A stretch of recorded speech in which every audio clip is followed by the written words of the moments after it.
জাতীয়তাবাদী দল বিএনপি সহ সাংগঠনিক সম্পাদক ব্যারিস্টার মিল হেলালের নির্দেশনায় বরিশচর যুব দলের যুগ্ম আহ্বায়ক মোহাম্মদ জসিমউদ্দিনের উদ্যোগে দেশনেত্রী বেগম খালেদা জিয়ার সুযোগ্য সন্তান ক্রীড়াবিদ মরহুম আরাফাত রহমান খোকর স্মরণে ফুটবল প্রদর্শনী ম্যাচ আয়োজন করেন ইউবিবিএস।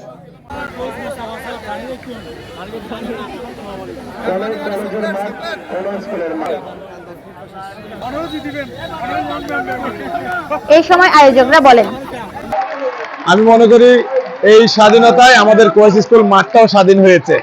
স্বাধীন হওয়ার কথা বলা হয় এই জন্য, আমরা দেখেছি গত প্রায় ১.৫ দশক ধরে এই এলাকায় বাংলাদেশের প্রতিটা কেন্দ্রে যেভাবে মানুষের উপর নির্যাতন হয়েছে, সেইভাবে আমাদের এই মাঠের উপরে নির্যাতন হয়েছে। আসলে যে ফুটবল গড়াই নেই, আমরা এখন থেকে চেষ্টা করতেছি প্রতি বছর নেই উপস্থিতি সংগঠন করে টুর্নামেন্ট আর চালু করব। ইউবিএস খেলোয়াড় সমিতির উদ্যোগে আজকের এই প্রীতিমিস খেলা কোয়েসবুরচর সম্মেলনী উচ্চ বিদ্যালয় শিক্ষক এবং কোয়েসবুরচর শেখ মুহাম্মদ সিটি কর্পোরেশন কলেজের শিক্ষক মণ্ডলীর প্রীতি ম্যাচের আজকের এই আয়োজক যারা, তাদেরকে আন্তরিক ধন্যবাদ জানাচ্ছি। প্রচুর উত্তেজনাপূর্ণ একটা খেলা চলতেছে।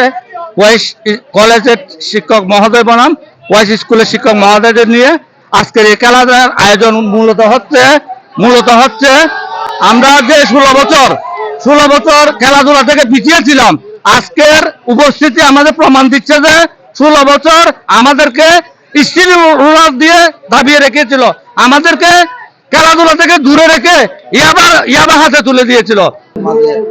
খেলার প্রান্তর ফিরে আসবে এবং সুপতি ফিরে আসবে। আমি বাংলাদেশ জাতীয়তাবাদী দলের পক্ষ থেকে এই আয়োজককে ধন্যবাদ এবং কৃতজ্ঞতা প্রকাশ করছি। ছেলেদেরকে উৎসাহ উদ্দীপনা দেওয়ার জন্য ইনশাআল্লাহ এখানে আমরা সবাই এলাকাবাসী, স্কুলের সবাই আমরা এখানে উপস্থিত হয়েছি। এই মাঠে আমাদের অনেক বছর পর আমরা আজকে শিক্ষকদেরকে নিয়ে যে খেলা উদযাপন করছি, সে সাথে আরেকটা আমাদের এই জায়গা থেকে মাঠে খেলা পরিচালনা করবে আরাফাত রহমান কুকুর একটা টিম আমরা গঠন করতেছি। এই মাঠে কোনোদিন খেলা হয় নাই এবং এখানে ছিল মেলা দিয়ে মাঠটা সংস্কার করে নাই। আমার খুবই আনন্দ লাগছে যে এইভাবে মাঠে আমাদের শিক্ষকরা খেলছে, আর অনেক বছর পরে আমরা এইভাবে মাঠে বসে দর্শক সারিতে বসে খেলা উপভোগ করছি। গোল দুই দিকেই হচ্ছে। স্কুলের আমাদের অবশ্য এখনো ছাত্রছাত্রী কম, হয়তো জমজমাট ছাত্রছাত্রী থাকলে আরো বেশি উৎসাহিত হতো। দুই দিকেই হচ্ছে গোল। আমাদের স্কুল অবশ্য একটা গোল বেশি দিয়ে দিয়েছে, এতটুকুতে থাকলে আমি খুব খুশি হব। নগরীর কোয়েস কলেজ বনাম কোয়েস উচ্চ বিদ্যালয়ের শিক্ষকদের নিয়ে এই প্রদর্শনী ম্যাচ অনুষ্ঠিত হয়।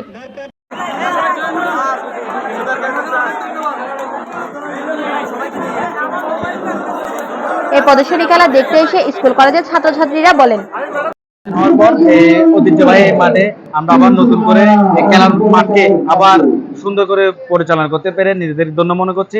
যেটা সত্যি অনেক অসাধারণ। এটা স্যাররা কিন্তু অনেক ভালোই খেলতেছে, আমরা সবাই এটা মানে দেখতেছি, অনেক ভালো লাগতেছে। আগে এখানে মেলা হতো, বাট এখন এখানে খেলা হচ্ছে ভালোভাবে, সকাল পর্যন্ত পড়াইছে, সেই জন্য এখন আমরা ওনাদের খেলা দেখছি, আমরাও অনেক এনজয় করতেছি, অনেক ভালো লাগতেছে।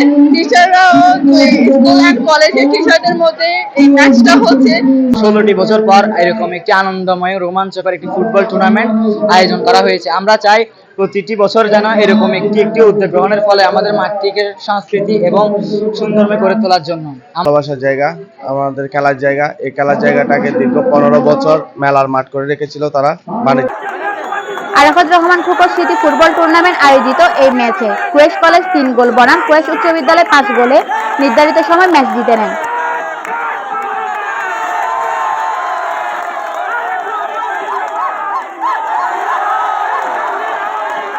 এতে প্রধান অতিথি হিসেবে উপস্থিত ছিলেন উত্তর জেলা স্বেচ্ছাসেবক দলের সাধারণ সম্পাদক আকবর আলী। বিশেষ অতিথি হিসেবে উপস্থিত ছিলেন ওসমান গনি, মোজাম্মেল হক, আবু বকর, SM ফারুক, শেখ মোহাম্মদ ইব্রাহিম, মোজাম্মেল হক ডায়মন্ড, ওয়াসিম রাজা, খায়রুল ইসলাম, শেখ মঞ্জুর আলী, নাসির তালুকদার, সাজ্জাদ হোসেন রানা সহ আরো অনেকেই।